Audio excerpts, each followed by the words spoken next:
And welcome back to the Michael Cohen Show on our continued journey to 500,000 subscribers. Let's go. Bring one person with you, and we're almost there. Literally, we'd be more than 500,000. So hit subscribe, watch, comment, and again, share with one friend today. That's my request to you, because the stupidity never ends. I mean, let's talk about yesterday's stupidity, where Trump met with the new Canadian Prime Minister, Mark Carney. Now, as we've talked about countless times, Trump has turned our greatest ally, half my family lives in Toronto, turned our greatest ally into a foe. But during the presser, Trump claimed that all he really wants to do is to be friends with Canada. Play that clip. Yeah, please. What's the top concession you want out of Canada? The top concession you want out of Canada? Concession? Yes. Friendship. But that's not a concession. No, we're going to be friends with Canada. Regardless of anything, we're going to be friends with Canada. Canada is a very special place to me. I know so many people that live in Canada. My parents had relatives that lived in Canada, my mother in particular. And I love Canada. I have a lot of respect for the Canadians. Wayne Gretzky, I mean, how good, the great one. You happen to have a very, very good hockey player right here on the Capitals, who I have a lot of respect. He is a big, tough cookie, too. Just broke the record. And he's a great guy. And, we had the team here, and I got to know a lot of the players. But now Canada is a very special place. Yeah, please. First of all, let me be clear. I think the person he's referring to is Ovechkin, who is Russian, not Canadian. And despite all of the stuff that Trump is talking about, his family and the he is so disparaging. He was so negative and mean towards Prime Minister Trudeau. I'm not sure his definition of friendship. Though again, despite the goal of friendship, Trump continues to tease, literally to tease. Now, the new prime minister, that Canada should become our 51st state.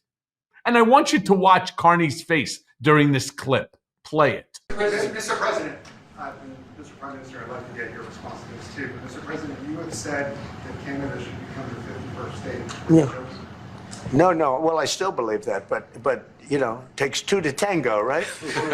But no, I do. I mean, I believe it would be a massive tax cut for the Canadian citizens.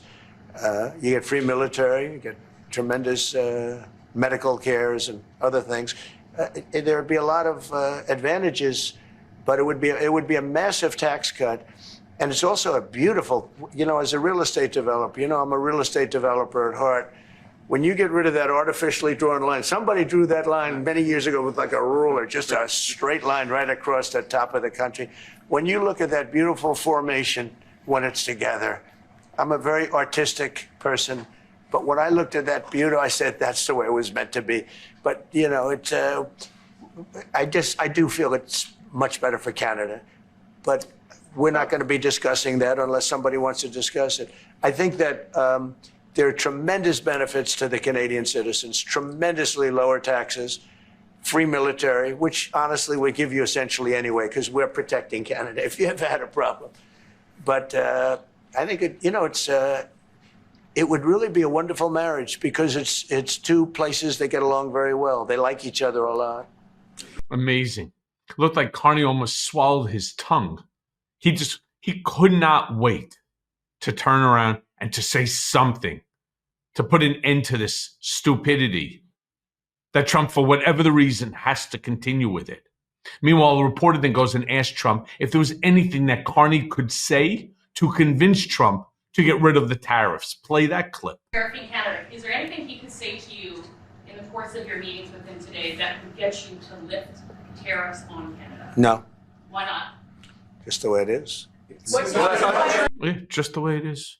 Doesn't matter. Trump then tries to claim that we don't even do much business with Canada anyway. Again, I want you to watch Carney's face. Play the clip. During the campaign, Prime Minister Carney talked about the American betrayal. How do you react if Canada decided not to shop in the American store as much as before and decided to partner with other countries? Well, we don't do much business with Canada from our standpoint. They do a lot of business with us. We're at like 4%.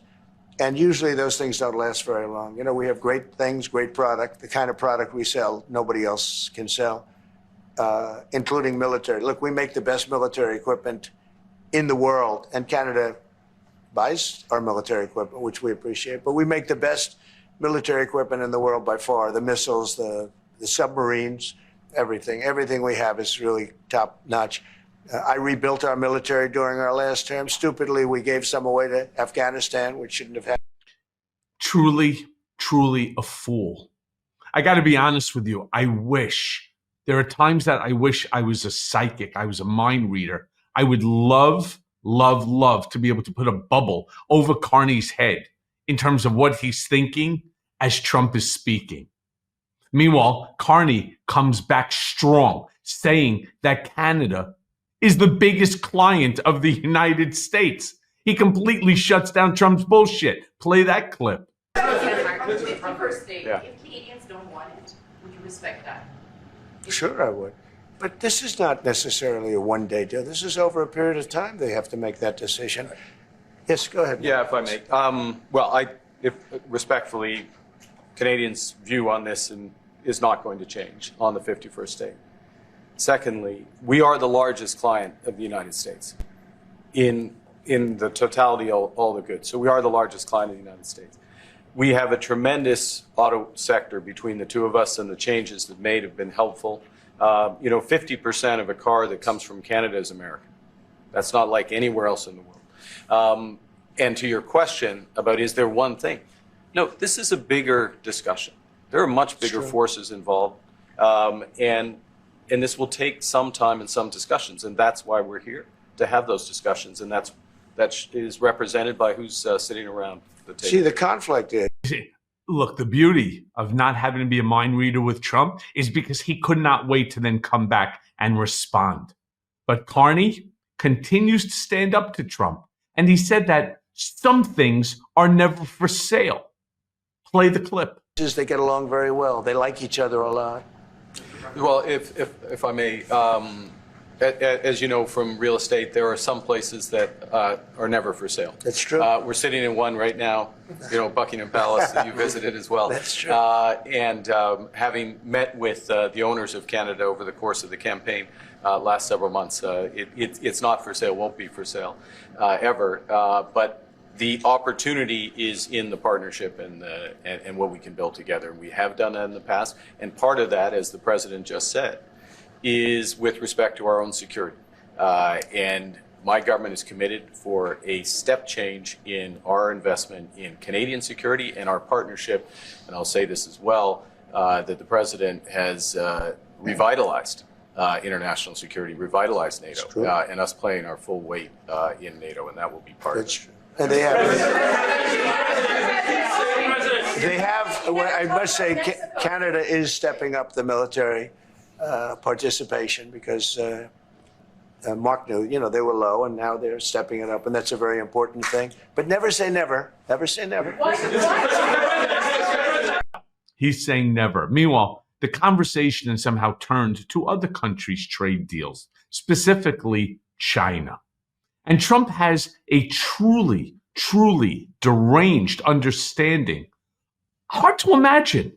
I mean, I sat by this man for a decade and a half. Somewhere he just forgets. He has a deranged understanding of how profit works.